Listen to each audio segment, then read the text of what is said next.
काल संभाजीनगरमध्ये जिल्ह्याचे पालकमंत्री आणि आमचे सहकारी संदीपान भुमरे यांची उमेदवारी जाहीर झालेली आहे।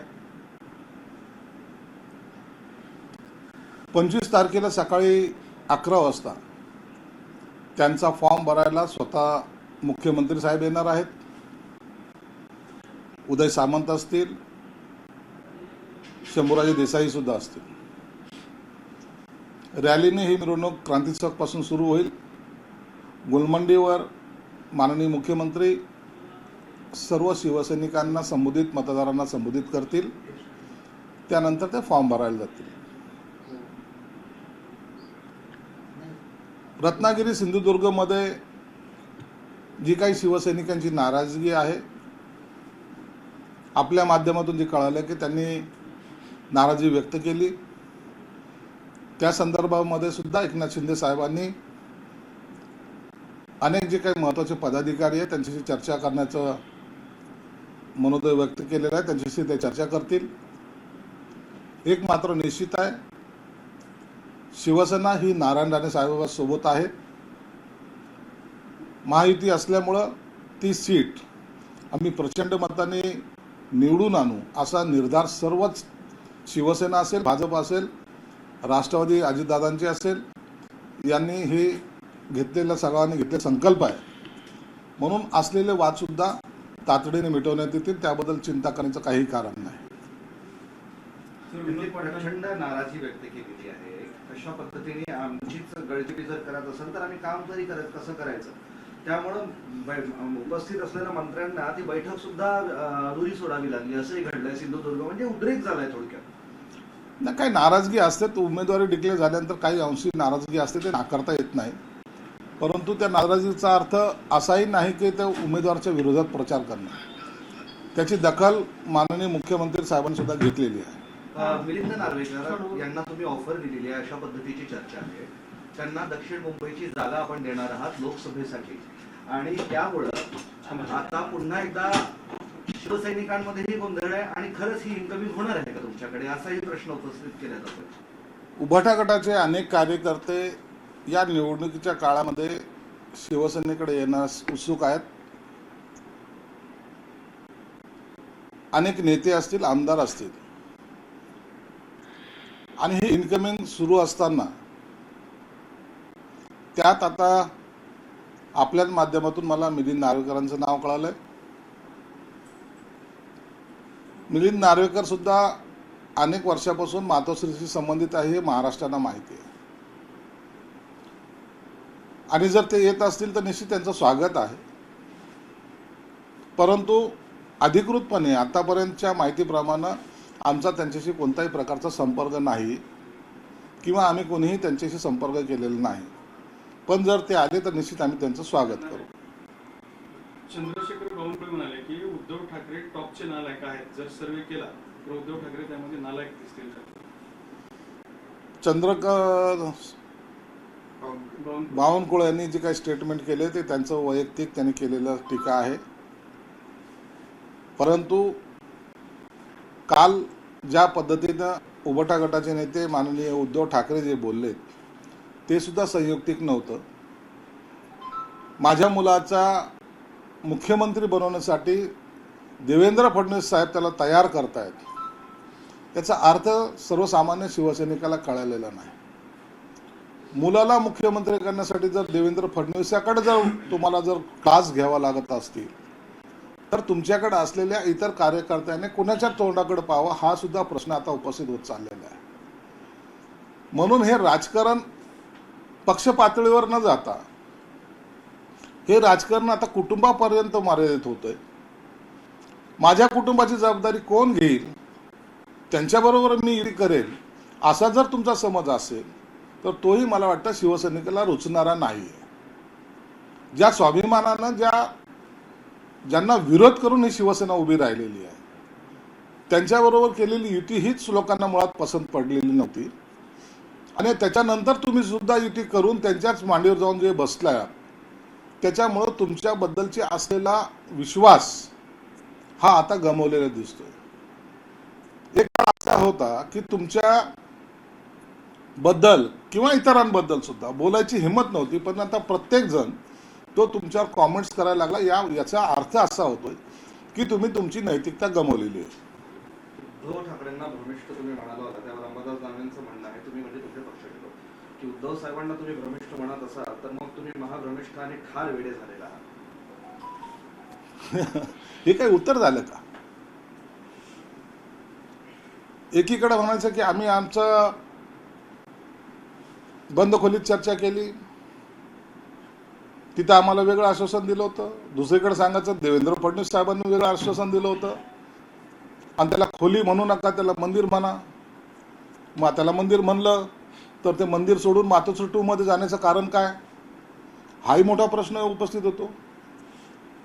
जर ज्याला आपण आदराचं स्थान किंवा आपलं मंदिर म्हणतो ते मंदिर सोडून आपण मातोश्री 2 मध्ये जातो आणि चर्चा करायला मातोश्री 1 मध्ये येतो. ही गणित सुद्धा लोकांना कळत नाहीत ना. म्हणून भ्रमिष्ठ सारखं बोलणं हे सुद्धा मला वाटतं काय गैर नाहीये. नाशिकची जागा आणखी संभ्रमात आहे, ठाण्याची जागा संभ्रमात आहे. त्यामुळे भाजपकडून ऑफर आली आहे का की नाशिक पाहिजे तर ठाणा आम्हाला द्या?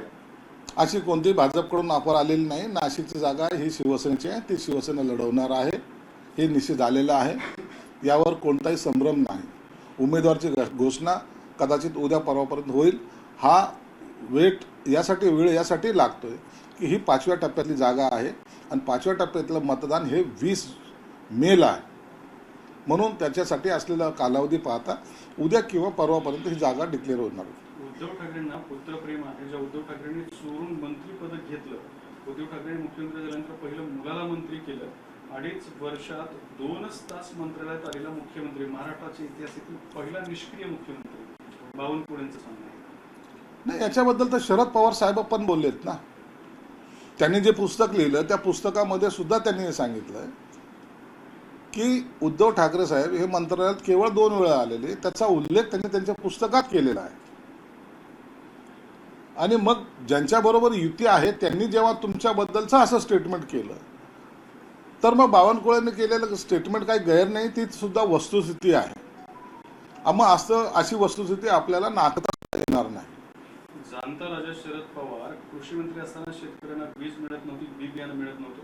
मोदींनी शेतकऱ्यांना मजबूत केलं. शरद पवारांचा इतिहास पाहिला तर महाराष्ट्राच्या शेतकऱ्यांवर सर्वाधिक अन्याय झालाय.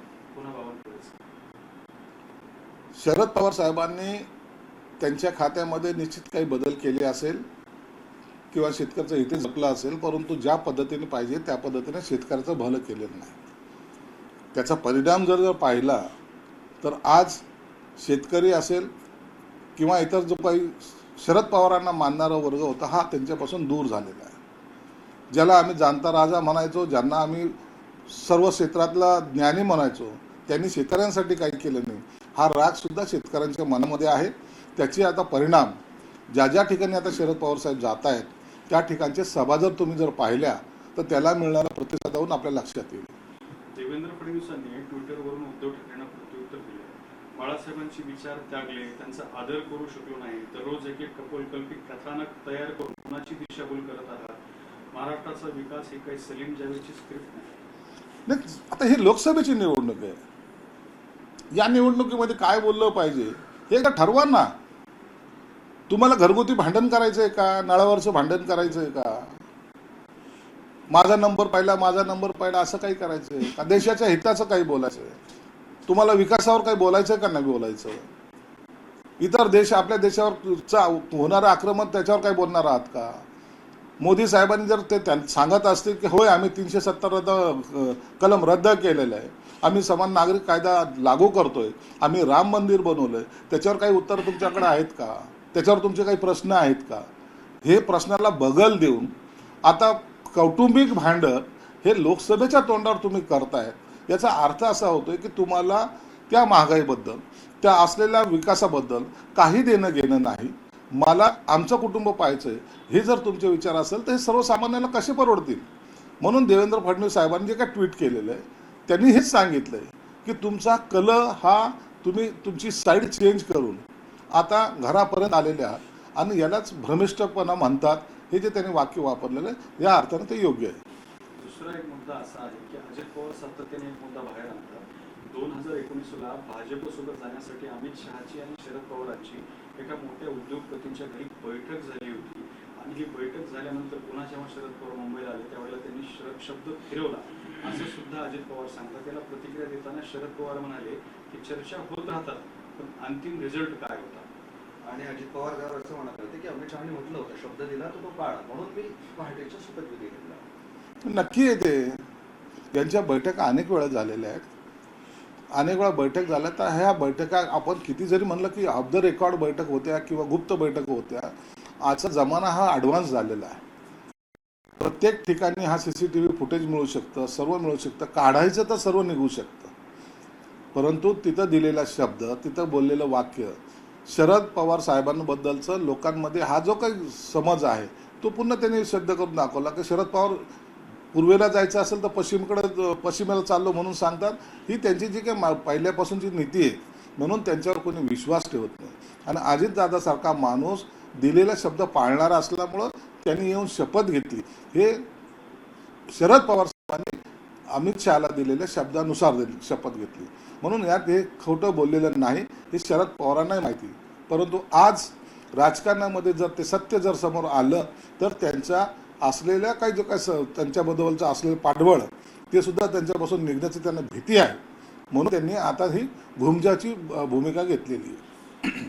फडणवीसांचं बाबतीत मोदी शहांना काहीतरी पटलेलं नसावं त्यामुळे त्यांनी एकनाथ शिंदेना मुख्यमंत्री केलं आणि देवेंद्र फडणवीसांना ज्युनियर असलेल्या एकनाथ शिंदेच्या हाताखाली काम करावं लागतं असं म्हणाले संजय राऊत. संजय राऊतला माहीत नाही आहे. संजय राऊत हा सगळं कथोकल्पित गोष्टी सांगत असतो. जी ताकद एकनाथ शिंदे साहेबांनी दाखवली ती यापूर्वी कधीही कुणीही दाखवलेली नाही. आणि जो माणूस लढवय्या आहे त्या लढवय्याला त्या लढवय्याचं मेडल मिळालं पाहिजे. त्या पद्धतीने त्यांना मुख्यमंत्रीपद दिलेलं आहे. आम्ही काही मागितलं नव्हतं त्यांना, पण त्यांनी दिलं आहे. आणि आज पाहिलं तर मुख्यमंत्री म्हणून एकनाथ शिंदे साहेब टॉपर म्हणून, हे करोनामध्ये VC घेणारा मुख्यमंत्री नाही आहे, तर हा टॉपर जनतेत जाऊन आज आपलं अस्तित्व त्यांनी निर्माण केलेलं आहे. म्हणून नरेंद्र मोदी साहेब असतील, अमित शहा साहेब असतील, हे सर्व नेते असतील भाजपचे, ते आज देवेंद्र फडणवीसासहित सर्वजण एकनाथ शिंदे साहेबाला एक सन्मान देतात. त्याचं मागचं कारण एक आहे, त्यांनी केलेला त्याग आणि त्यांचं काम करण्याची असलेली पद्धत. मोदी शहा यांनी फडणवीसांची पंख छाटले. राहुल मोदी शहाने त्यांचे पंख छाटलेत, कथा त्यांना गरुड झेप घेणार आहेत. या बाबतीची चर्चा करण्याचा अधिकार संजय राऊतला दिलाय कोणी? उबाठा गटाच्या फोडीमध्ये तुम्ही सर्वात मोठा हात तुमचा होता. शरद पवारची राष्ट्रवादी फोडण्यामध्ये सर्वात मोठा हात तुमचा होता. आणि म्हणून तुम्ही इतरांच्या पंख छाटण्यावर चर्चा करण्यापेक्षा तुम्ही कुणाकुणाचे आता पंख छाटायचे बाकी ठेवलेले आहेत यावर चर्चा केली तर बरं होईल. उद्धव ठाकरे यांना आदित्य ठाकरेंना मुख्यमंत्री करायचं होतं असं बावनकुळे म्हणाले. उद्धव ठाकरेंना आदित्य ठाकरेंना मुख्यमंत्री करायचं होतं असं बावनकुळे यांनी वक्तव्य केलं. आदित्य ठाकरे अत्यंत सिनियर नेता आहे. त्यांना मुख्यमंत्री केल्याशिवाय महाराष्ट्र पुढे गेला नसता असा कदाचित त्यांचा समज असावा. बरं, तुम्ही इथे उमेदवारी जाहीर केली काल आणि त्यानंतर तुमच्याच पक्षाचे जिल्हा प्रमुखांनी एक फेसबुक पोस्ट टाकली, तुम्ही वाचली असेल. दुसरे जे इच्छुक विनोद पाटील होते त्यांनी असा आरोप केलाय की 2 आमदारांनी माझा तिकीट कापलं, माझा पत्ता कट केला, कोणाकडे आहे समजेल तुम्हाला. कसं बघताय तुम्ही? इथे सगळी नाराजी आहे त्याबाबत. उमेदवार असतात, उमेदवार अशी नाराजी व्यक्त करत असतात. ज्यांना मिळालं तो खुश असतो, ज्यांना मिळालं नाही तो आरोप करत असतो. त्या पद्धतीने त्यांनी कदाचित आरोप केला असावा. आणि जिल्हा प्रमुखांनी काही पोस्ट केली होती, मला वाटतं 15 मिनिटात त्यांनी डिलीट केली पण आहे. म्हणून त्यांच्या मनातल्या खदखद थोडी व्यक्त करायचा प्रयत्न केला. परंतु ते सर्वजण आम्ही बरोबर काम करणार आहोत. पण ही नाराजी निवडणुकीत त्रास देऊ शकते ना तुम्हाला? नाही, असं काही नसतं. उमेदवारी डिक्लेअर होईपर्यंत ही नाराजगी असते, नंतर सर्वजण मिळून काम करतात. आणि आताही सर्वजण मिळून आम्ही काम करणार आहोत. आता विनोद पाटील आमच्या पक्षाचा आहे की नाही आता ते त्यांनी ठरवायचं. जेव्हा उमेदवारी मागितली याचा अर्थ त्यांनी पक्षाशी कनेक्ट होण्याचा प्रयत्न केलेला आहे. जर ते पक्ष आले तर त्यांचं स्वागतच आहे. ABP माझा, उघडा डोळे बघा नीट.